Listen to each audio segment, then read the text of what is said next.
Ahora hacemos un pequeño break al respecto de todo esto para hablar de un tema que venimos siguiendo ya desde hace un tiempo con mucha atención. Ustedes saben que esto de alguna manera, comenzó para cuando la corona española pretendía celebrar en el mundo hispanoamericano los 500 años de la conquista. A partir de allí se desató una blitz, una acción cuyo pensador y líder de la misma fue Fidel Castro, quien lanzó, digamos, el criterio no de descubrimiento, sino de conquista, y a la vez introdujo el término contemporáneo de genocidio. En Argentina, en el gobierno de Cristina, tuvimos un episodio cuando, estando en Buenos Aires, el fallecido expresidente venezolano Hugo Chávez se dio una situación de impulso que llevó a quitar un extraordinario monumento a Colón, donado por la colectividad italiana, y reemplazado por un monumento, la verdad que muy triste en cuanto a la realización artística, de Juana Azurduy. Un tema muy, muy cuestionado, en donde hay que decir que este gobierno de Mauricio Macri no le ha puesto mucho empeño en reparar el tema. Bueno, quizás lo impactante de todo esto es que el tema no ha quedado aquí en una cuestión de visiones sudamericanas o inficcionadas, digamos, desde el pensamiento de Castro, sino que esto ha ocurrido ahora como una réplica en la ciudad de Los Ángeles, en Estados Unidos, California, hoy azotado por una marea de fuego con muchas lecturas, pero que tiene que ver básicamente con algo que parece que va corriendo y se va replicando. La idea de introducir un criterio contemporáneo, post Segunda Guerra Mundial, el del genocidio, a contramano de la historia. Para intentar entender algo de esto, por nuestra parte, por supuesto, está en línea Antonio Espino López, es historiador y autor del libro La Conquista de América, una revisión crítica. Antonio, buen día, ¿cómo le va? Buenos días, ¿cómo le van a ustedes? Bien, Muy bien, por aquí. discúlpeme la extensión de la introducción, pero necesitaba poner en contexto a los oyentes, básicamente, ¿no? Bueno, No, no se preocupe, lo entiendo. bueno, de aquí en más, realmente lo que interesa es escucharlo a usted en esta cuestión que, la verdad, cuando uno ve que esto tiene un predicamento en una sociedad como la estadounidense, dice, caramba, acá están pasando una gran cantidad de cosas, algunas de ellas muy impactantes en términos contemporáneos, pero en un intento de revisión de la historia, ¿no?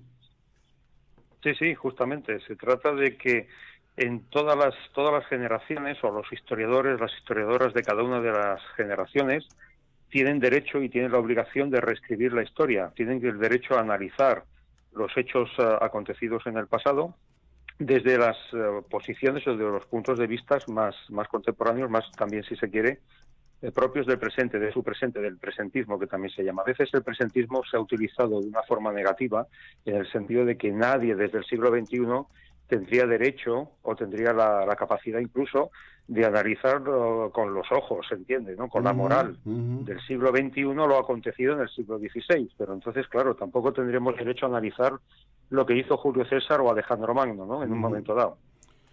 Bueno, pero Entonces, claro, estamos... Sí, perdón, pero diga. a nadie he visto que se le ocurra introducir una revisión en términos contemporáneos de la conquista de las Galias por parte de Julio César, porque bueno, si vamos a hablar en términos contemporáneos de genocidio, las Galias no solo fueron Bueno, arrasadas por el poder militar de los sí, sí. romanos, sino que cientos de miles de galos fueron sacrificados en camino a Roma como demostración de poder y Ujú. mensaje de sumisión para las Galias, ¿no? Bueno, pero el tema está en que sí que hay determinada historiografía que, por supuesto, marca mucho la esencia de las cuestiones de las conquistas, ya sean desde la época de Roma para acá. No importa la conquista que sea, no importa el fenómeno imperialista que sea. Hay que analizar siempre con ojos críticos cualquier imperialismo. Hay que, de alguna forma, extraer lecciones del pasado para aplicarlas a nuestro presente. Ujú. Y eso vale para cualquier historiografía. Entonces sí que hay determinada historiografía que, digamos, el núcleo de su crítica es los excesos cometidos por Julio César. Julio César no se nos puede seguir siendo presentado como un gran estadista o como un dictador de Roma, pero eso queda solo ahí, es historia antigua, es política antigua. Este señor fue un genocida. Bien. Aparte de otras muchas cosas. Sí, sí, y bueno. Alejandro Magno también. Hay un artículo muy interesante de un profesor australiano, se llama Brian Bosworth, que lo que hace es comparar las acciones de Alejandro Magno como emperador con, por ejemplo, la destrucción de la Ciudad de México que protagoniza Hernán Cortés. Y los pone en un plano de igualdad. Es decir, Cortés tiene muchas virtudes, pero también tiene algunos elementos negativos. Y desde una óptica actual, lo que no podemos hacer es ocultar lo que pasó. Mi posición es intentar hacer una revisión para que el público general entienda que no todo fue glorioso, que no todo fue perfecto, que no todo fueron ventajas para los aborígenes, sino que también hay elementos negativos. No, pero dentro de un orden revisionista historiográfico, claro, no solo propaganda política, claro. No, pero lo que digo es esto, a ver, usted está mucho más calificado que yo, pero mi pensamiento siempre fue esto, digo, si le quitamos a la historia la violencia y la acción de la violencia como instrumento de la política, nos quedamos sin historia. Esta ha sido una constante de la condición humana y sería bueno que evolucionemos en la idea de poder superar esto. Hoy todavía no lo hemos superado, estamos viendo el escenario de ISIS, estamos viendo el escenario de Irak. La propia Europa hoy tiene una tendencia al retorno de la tensión con las políticas de Putin. Eso es una cosa, digo. La otra cosa es esto que es como un negacionismo, ¿no? Empezar a quitar estatuas, empezar a, digo, no sé qué cambia eso de la suma de los valores de la verdadera historia, porque en definitiva, bueno, Colón se habrá chocado con las Américas buscando la India, pero a partir de allí empezó algo que cambió buena parte de la historia de la humanidad, ¿no? Sí, evidentemente. Mi posición es, quizás no hace falta, fíjese, quizás no hace falta quitar tantas estatuas, lo que habría que hacer es edificar más bibliotecas. No sé si me explico. Sí. Culturizarnos todos, aprender todos unos de otros, saber más, y entonces eso nos da un mayor criterio para analizar el pasado, pero también nuestro presente, desde una óptica, pues eso, con una formación histórica un poco más avanzada para la sociedad en general. Entonces lo que no se puede hacer es simplemente, como se ha hecho tantos años en España, glorificar la figura de Colón sin plantearse nada de lo que pudo hacer este señor. O sea, todo fue perfecto, todo fue glorioso, descubrió un nuevo continente, empezó la gran globalización mundial. De acuerdo, si eso es fundamental para la historia de la humanidad, pero hombre, también hay unos elementos negativos que la gente, el público en general debería conocer. Es simplemente esa es mi posición. Que hay muchos, muchos elementos, muchos factores, muchas acciones bastante oscuras que no sé por qué, claro que lo sé, se han quedado en un segundo plano, se han querido como disimular. O sea, la conquista española de América fue una conquista prácticamente perfecta, porque no se sometió a la población americana, ¿verdad?, sin hacer grandes daños, grandes desmadres. Hombre, eso no fue así. La conquista hispana fue como cualquier otra conquista, claro. Ni mejor ni peor. Es que todas las conquistas son negativas, todos los imperialismos son negativos. Entonces hay que buscar la fórmula de hacer llegar, ya digo, a esa población general, pues bueno, unas reflexiones sobre estas cuestiones. Sí. Que quitemos una estatua más o menos. En el fondo eso a veces es más, parece que Los Ángeles es un regidor o es un político local que tiene quizás un interés en hacer una reivindicación, igual también para proyectarse personalmente a nivel político, ¿no? Bueno, tendríamos que tener acciones quizás de un calado superior, mejorar la explicación por parte de los historiadores y las historiadoras, ¿no? Mejorar cómo explicamos historia al público general, mejorar los niveles educacionales en general de nuestras poblaciones. En fin, hay otras muchas acciones que hacer antes que empezar a quitar estatuas. Yo eso lo considero una cuestión casi anecdótica. Sí, pero digamos, es la anécdota que nos introduce en el debate en definitiva, ¿no? Yo estaba mirando un poco la currícula de este dirigente político angelino, si él se planteara lo mismo con Custer, el séptimo de caballería, digo, por tomar una figura.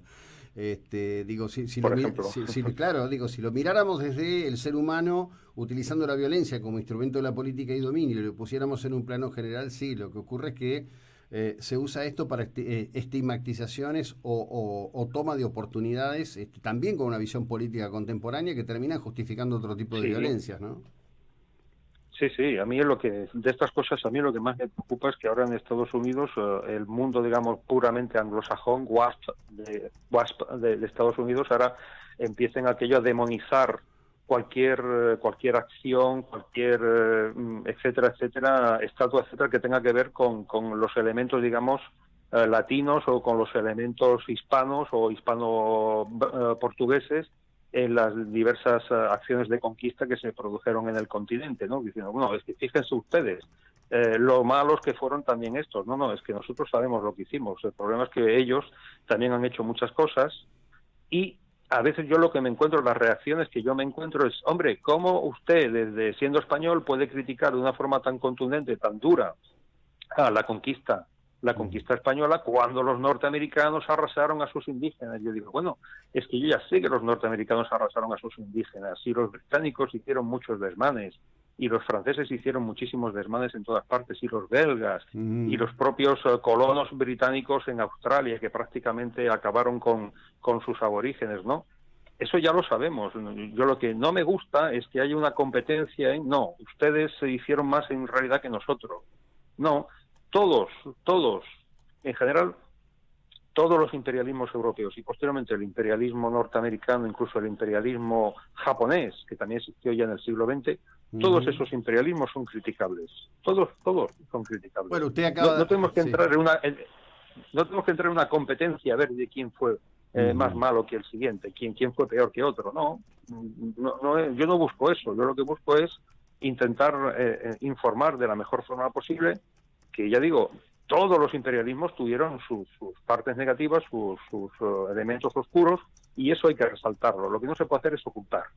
La historiografía americanista española siempre, durante 100, 150 años, ha estado ocultando muchas cosas, porque parece que era una actitud de un mal español criticar lo que se hizo en América, y yo creo que es al revés. Un buen patriota es el que tiene que conocer lo mejor posible su propia historia, criticarla y mejorar. A ver, se nos había cortado brevemente, me parece, ¿no? Bueno. Antonio, bueno, no, la frase había quedado completa.